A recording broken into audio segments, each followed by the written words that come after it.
દિલ્હીના જંતર મંતરના પડઘા કરજણમાં ગુંજ્યા, વિદ્યાર્થીઓના સમર્થનમાં કોંગ્રેસ અને મૂળ નિવાસી એકતા મંચનો ઉગ્ર વિરોધ. દિલ્હીના જંતર મંતર ખાતે વિદ્યાર્થીઓ પર થયેલા કથિત અત્યાચારના વિરોધમાં કરજણમાં રાજકીય અને સામાજિક માહોલ ગરમાયો હતો. વિદ્યાર્થીઓના સમર્થનમાં કરજણ તાલુકા કોંગ્રેસ, નગર કોંગ્રેસ તેમજ મૂળ નિવાસી એકતા મંચ દ્વારા અલગ અલગ સ્થળોએ જોરદાર વિરોધ પ્રદર્શન યોજવામાં આવ્યું હતું. કોંગ્રેસ દ્વારા ગાંધી ચોક ખાતે ધારણા યોજી કેન્દ્ર સરકાર વિરુદ્ધ તીખા સૂત્રોચ્ચારો સાથે આક્રોશ વ્યક્ત કરવામાં આવ્યો હતો. વિરોધ પ્રદર્શન દરમિયાન પોલીસે કાર્યવાહી હાથ ધરી અનેક કોંગ્રેસ કાર્યકરોની અટકાયત કરતા મામલો વધુ ગરમાયો હતો. બીજી તરફ ડોક્ટર બાબાસાહેબ આંબેડકરની પ્રતિમા પાસે મૂળ નિવાસી એકતા મંચના કાર્યકરોએ કાળી પટ્ટી બાંધી વિરોધ નોંધાવ્યો હતો. કાર્યકરોએ કેન્દ્રના શિક્ષણ મંત્રી ધર્મેન્દ્ર પ્રધાનના તાત્કાલિક રાજીનામાની માંગ સાથે સરકાર સામે ભારે નારાજગી વ્યક્ત કરી હતી. શાંતિપૂર્ણ રીતે ચાલી રહેલા વિરોધ દરમિયાન પોલીસે 20થી 25 જેટલા મૂળ નિવાસી એકતા મંચના કાર્યકરોની અટકાયત કરતા વાતાવરણમાં ભારે તંગદિલી ફેલાઈ હતી.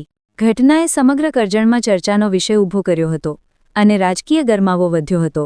વિરોધ પ્રદર્શનને ધ્યાનમાં રાખી પોલીસ દ્વારા ચુસ્ત બંદોબસ્ત ગોઠવવામાં આવ્યો હતો.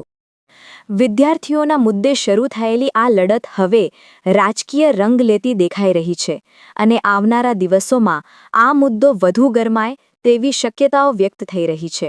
ગુલજાર દીવાનનો રિપોર્ટ, ન્યૂઝ ટુડે કરજણ. આજ રોજ કરજણ ખાતે તાલુકા કોંગ્રેસ તેમજ શહેર કોંગ્રેસ દ્વારા જે પેપર લીક થયું છે, નીટનું પેપર, એમાં 10 વર્ષની અંદર ભાજપના કાળા શાસનની અંદર 152 પેપર, ગઈકાલના સમાચાર પ્રમાણે 152 પેપર લીક થયા છે.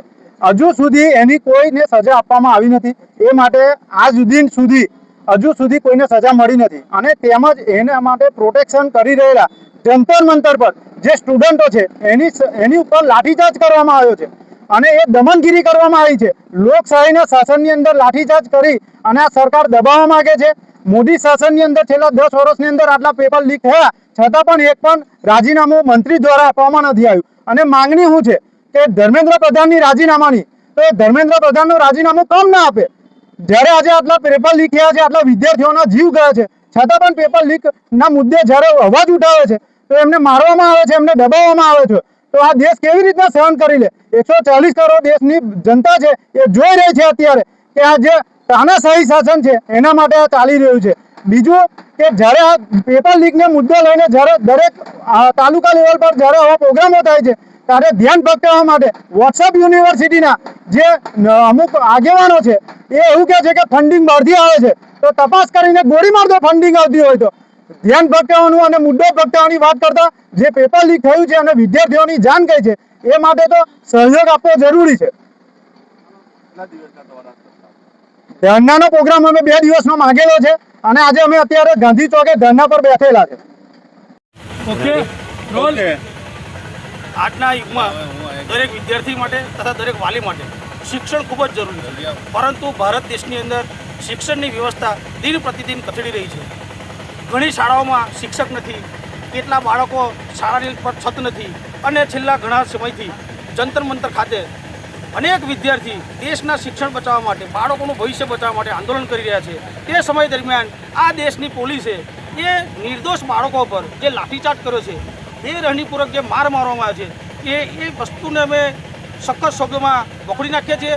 અને હાલની સરકાર, ભાજપ સરકાર, જેનું સ્લોગન છે મહત્ત્વનું કે સૌનો સાથ સૌનો વિકાસ, તો શું આ બાળકોનો વિકાસ તમે જોઈ શકતા નથી કે તમે શિક્ષણનો વિકાસ કરવા માગતા નથી? એ સ્પષ્ટપણે આ છેલ્લા 20-25 દિવસ ચાલી રહ્યું છે આંદોલન છે એમાં સાબિત થાય છે. બાકી જો સરકારને ખરેખર આ વિદ્યાર્થીની પડી હોત, સરકારને ખરેખર વાલીની પડી હોત, તો આ સરકાર તાત્કાલિક ધર્મેન્દ્ર પ્રધાનનું રાજીનામું માગી લેત અને શિક્ષણની વ્યવસ્થા માટે 100% એ કરે કે અમે આ શિક્ષણને કથળવા નહીં દઈએ, શિક્ષણની પરિસ્થિતિ સુધારીશું. આવનારા સમયમાં એક પણ પેપર લીક નહીં થાય. પરંતુ આ સરકાર પોતાની સત્તાની લાલચું છે, ખુરશીની લાલચું છે, એના માટે વિદ્યાર્થીના હિતમાં કે વાલીના હિતમાં એક પણ શબ્દ બોલવા તૈયાર નથી. કાલે નરેન્દ્ર મોદીનું એક ઇન્ટરવ્યૂ આવ્યું એટલે એમાં પણ આ જ વાત કરે છે કે કોઈ પણ ચીરુભીડે છોડવામાં નહીં આવે. એવી જ રીતે ગુજરાતના હર્ષ સંઘવી હોય કે ભૂપેન્દ્ર પટેલ હોય, જ્યારે કોઈ ઘટના ઘટે છે ત્યારે એક ને માત્ર એક જ એમની વાત આવે છે કે કોઈ પણ ચબરબંધીને છોડવામાં નહીં આવે, પરંતુ ચબરબંધીને પકડો તો ખરા પહેલાં, પછી છોડવાની વાત કરો. એવી રીતે એક આશ્વાસન આપ્યું છે કે અમે વિદ્યાર્થીના હિતમાં આ પગલું ભરશું, પરંતુ સરકાર ખરેખર કોઈ પગલું ભરતી નથી. અને છેલ્લા ગુજરાતની અંદર 21 ભરતી રદ થઈ છે, ઘણા પેપર લીકની બનાવો બન્યા છે. એ ઘટનાને અમે સખત વખોડી નાખીએ છીએ. એટલે આજ રોજ અમે અચોક્કસ મુદ્દે ધરણા કરજણ ખાતે કર્યા છે. કોણ દ્વારા આ ધરના કરવામાં આવ્યા છે? કરજણની જાહેર જનતા દ્વારા, જાગૃત નાગરિકો દ્વારા, શિક્ષણ પ્રેમીઓ દ્વારા ધરણા કરવામાં આવે છે.